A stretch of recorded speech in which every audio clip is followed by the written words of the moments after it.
नमस्कार.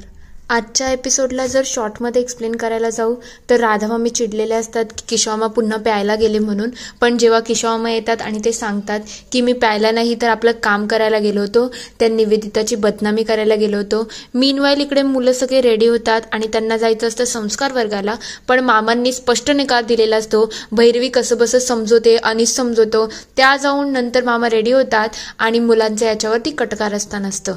चला बघूया डिटेलमध्ये आजच्या एपिसोडमध्ये काय काय घडले. नमस्कार. आजच्या भागात आपण बघणार आहोत राधामामींना इकडे जाग येते तेव्हा ते म्हणतात हा माणूस पुन्हा दारू प्यायला गेला ना, याच्यावरती काही भरोसाच ठेवू शकत नाही.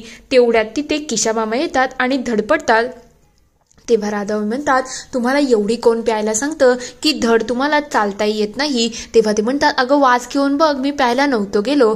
तेव्हा ती म्हणते काय तुमची नाटकं चालली आहे, तो इथे विष खायलाही पैसे नाही आणि तुम्हाला दारूवरती पैसे उडवायचे आहेत. मला तुमचं हे वागणं बोलणं बिलकुल आवडत नाही आहे. तेव्हा ते म्हणतात ही चिठ्ठी बघ ग, मी कुठे गेलो होतो, ते संस्कार वर्ग आहे ना, त्यातली जी मुलं आहेत ना त्यांचे पत्ते मी शोधत होतो. तेव्हा ती म्हणते अच्छा तुम्ही या कामाला गेले होते का. तेव्हा ते म्हणतात हो मी या कामाला गेलो होतो आणि तिथे जाऊन मी प्रत्येकाच्या घरामध्ये त्या निवेदिताबाईंची बदनामी करून आलो आहे. तेव्हा ती म्हणते खरंच माझ्याकडून खूप मोठी चूक झाली की तुमच्यावरती मी विश्वास ठेवला नाही, खरंच मी चुकीचे आहे. तेव्हा ते म्हणतात आता बघ उद्या त्या संस्कार वर्गामध्ये मोठा कार्यक्रम आहे आणि तेव्हाच हा सगळा मोठा धमाका होणार आहे. पण आता मला थोडी भूक लागली आहे, जेवण आहे का. तेव्हा ती म्हणते हो जेवण तर आहे. तेवढ्या तेव्हा म्हणतात एक काम करू का, एक सपटी मारून येऊ का आणि त्यानंतर जेवायला बसतो. तेव्हा ते म्हणतात गपचूप झोपा आता, बस झाले तुमचे नखरे. ते लगेच झोपी जातात. तर दुसऱ्या दिवशी सकाळी मुलं इकडे रेडी झालेले असतात. तेव्हा ते म्हणायला लागतात चला आजोबा आम्हाला संस्कार वर्गाच्या आज इव्हेंटला जायचं आहे. तेव्हा म्हणतात काय रे 2 दिवस झाले तुम्ही गेले नाही ना आणि आजचा शेवटचा दिवस आहे, मग आज सुद्धा जायची काय गरज आहे, सोडून टाका ना. तेव्हा ते म्हणतात नाही नाही आज तर जायची खूप जास्त गरज आहे. तेवढ्यात भैरवी म्हणायला लागते बाबा खरं म्हटलं तर तुम्ही फक्त घेऊन जा, यायची सोय आम्ही करून घेतो, एकतर आमच्या दोघांमधलं कोणीतरी जाईल किंवा आम्ही गार्गीला सांगतो. तेव्हा ते म्हणतात नाही नाही मी तिथे बिलकुल जाणार नाही. तेव्हा मुलं समजवतात आजोबा चला ना, आज तिथे खूप मजा येणार आहे, खूप मस्त मस्त इव्हेंट ठेवले आहेत, आम्हाला तिथे एन्जॉय करायचं आहे ना. तेव्हा भैरवी म्हणते आता 2 महिने झाले ते त्या संस्कार वर्गाला जात आहेत आणि आता तुम्ही त्यांना नाही पाठवणार तर मुलांना थोडं वाईट वाटेल ना. तेव्हा अनिश सांगायला लागतो मुलांची हिरमोड नका ना करू बाबा, खरं म्हटलं तर अचानक आम्हाला काम आलं आणि आज विजाचं काम करणं सुद्धा गरजेचं आहे. त्यानंतर काय माहिती आता मुलं आम्ही बेल्जियमला गेल्यानंतर आणि मुलांना बोर्डिंगला टाकल्यानंतर त्यांना असे इव्हेंट कधी अटेंड करता येतील, म्हणून प्लीज जरा समजून घ्या ना आणि जा की मुलांना घेऊन. तेव्हा मामा विचार करतात या सगळ्यांचं म्हणणं बरोबरच आहे, आज शेवटचा दिवस आहे, त्यानंतर आपला आणि त्या लोकांचा काही संबंधच येणार नाही, म्हणून मला असं वाटते मुलांची हिरमोड नको व्हायला मी त्यांना घेऊन जातो. तेव्हा भैरवी म्हणते बाबा नेणार ना तुम्ही. तेव्हा ते म्हणतात हो चला चला मुलांना चला. हे सगळं इकडे बोलणं राधामामी चोरून चोरून ऐकत असतात. तेव्हा अनिश म्हणायला लागतो तुम्ही त्यांना घेऊन जा आणि मुलांना तुम्हाला सगळं आठवण आहे ना.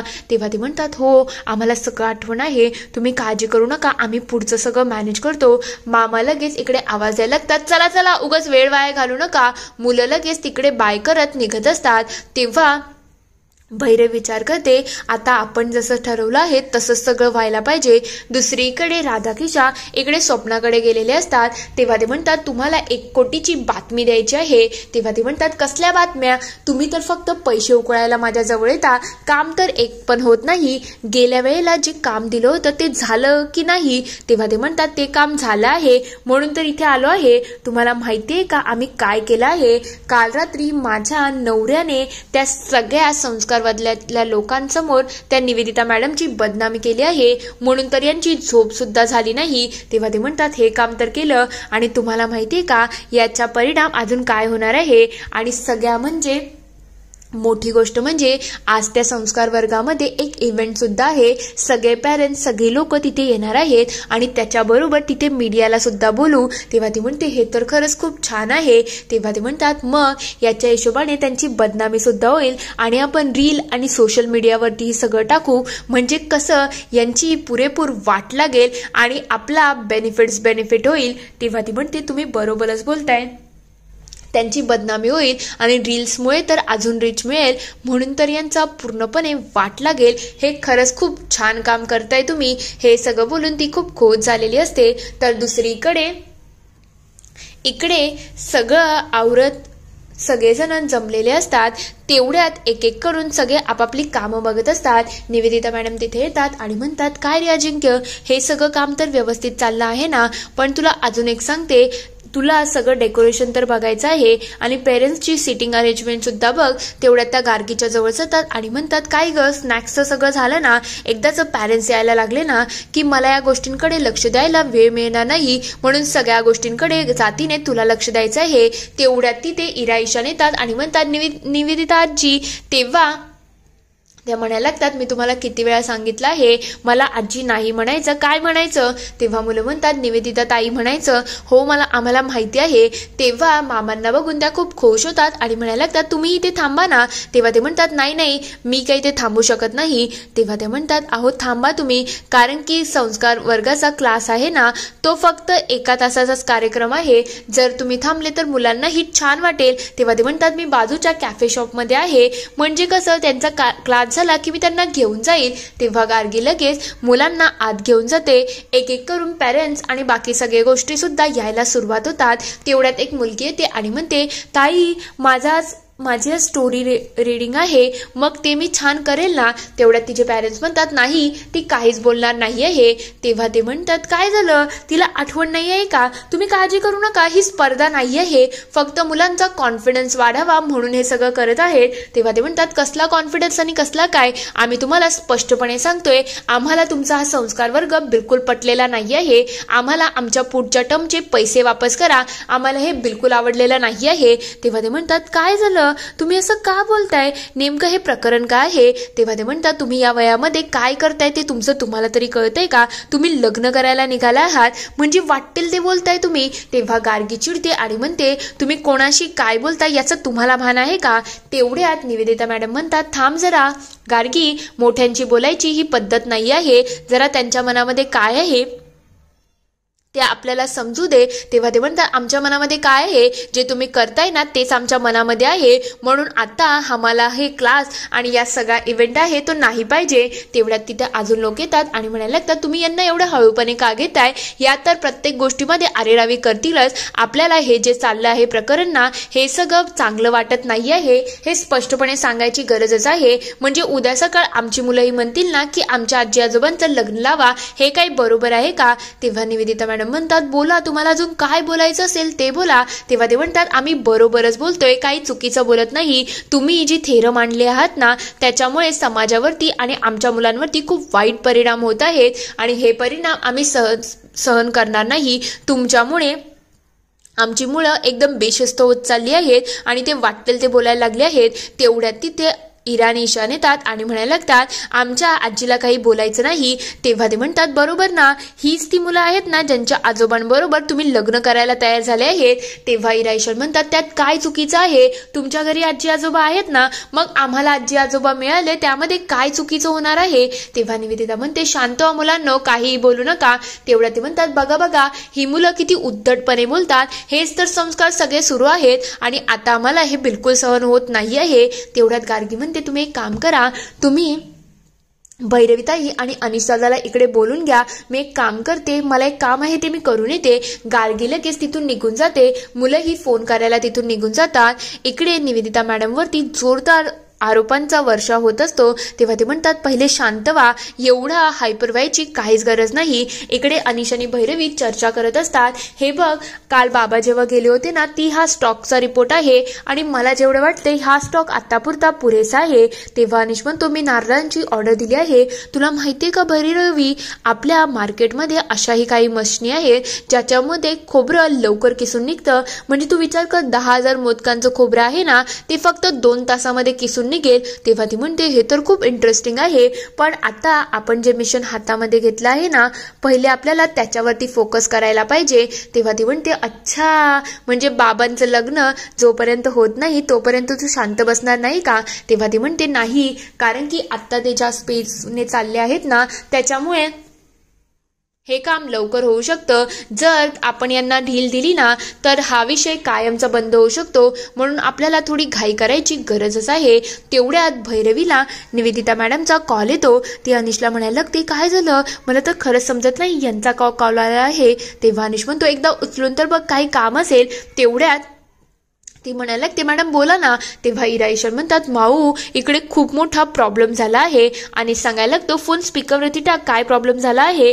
तेव्हा ते म्हणतात, तुम्हाला माहिती नाही पण इथे निवी आजीवरती सगळे खूप आरोप करत आहेत, त्यांना वाटेल ते बोलत आहेत, आम्हाला खरंच समजत नाही, आम्ही काय करू. तेव्हा ते विचारतात, तिथे गार्गी आणि बाबा नाही का. तेव्हा ते म्हणतात, नाही ना, कोणीच नाही आहे, तुम्ही लवकरात लवकर इकडे या, आम्हाला समजत नाही आहे काय होईल, ते काही निवी आजीला करणार तर नाही ना.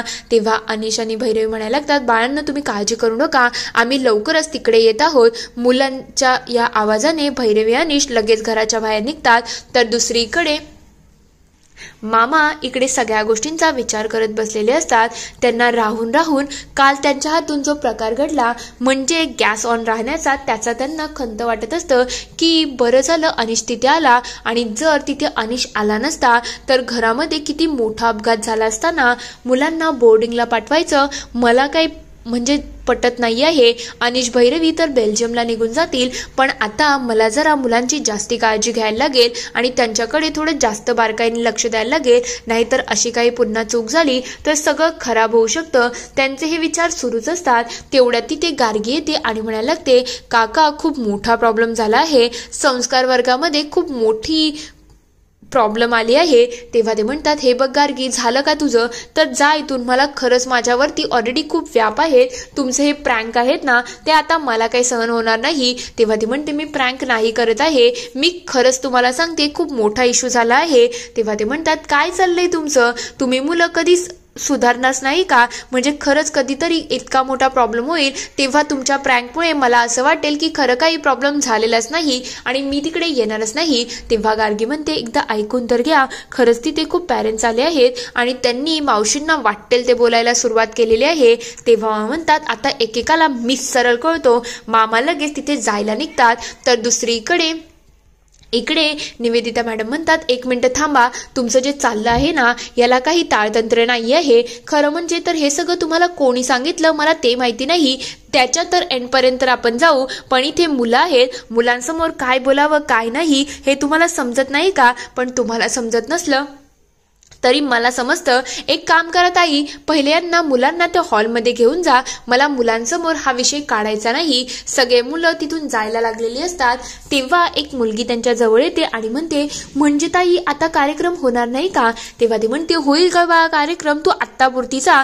तेव्हा ते म्हणतात, आता तुम्हाला काय बोलायचं असेल, तुम्ही जे थेरं करत आहात आणि या वयामध्ये लग्न करण्याचा तुम्ही जो अट्टास धरला आहे हे तुम्हाला शोभतंय का, हे सगळं वागणं आहे हे समाजासाठी किती नैतिकतेचं आहे तुम्ही सांगा ना. तुमच्यामुळे आमची ही मुलं अशी म्हणाली तर आम्ही काय करायचं याचा तुम्ही विचार करताय का. तेव्हा ते म्हणतात, मी एक रिटायर्ड पोलीस ऑफिसर आहे हे कायम आठवण ठेवा. तेव्हा ते म्हणतात, तुमचा जो पोलिसाचा दरारा आहे ना तो तुमच्या जवळच ठेवा, या शब्दांनी तुम्ही आम्हाला घाबरू शकत नाही. तेवढ्यात एक जण पुढे येतो आणि म्हणतो, आता बस झालं, यांचं असं बोलणं ऐकायला काही घ्यायचं नाही, हा कार्यक्रम आहे ना तो आपण सगळा उद्ध्वस्त करू. ते डेकोरेशन काढायला जातच असतात. तेवढ्यात निवेदिता मॅडम त्यांना थांबवण्याचा प्रयत्न करतात पण ते काही ऐकत नसतात. ते बघता मामा तिथे येतात आणि त्या माणसाचा हात खाली झटकवतात. हे बघितल्यानंतर सगळे थोडे टेन्शनमध्ये आलेले असतात. इथे हा पूर्ण एपिसोड संपतो.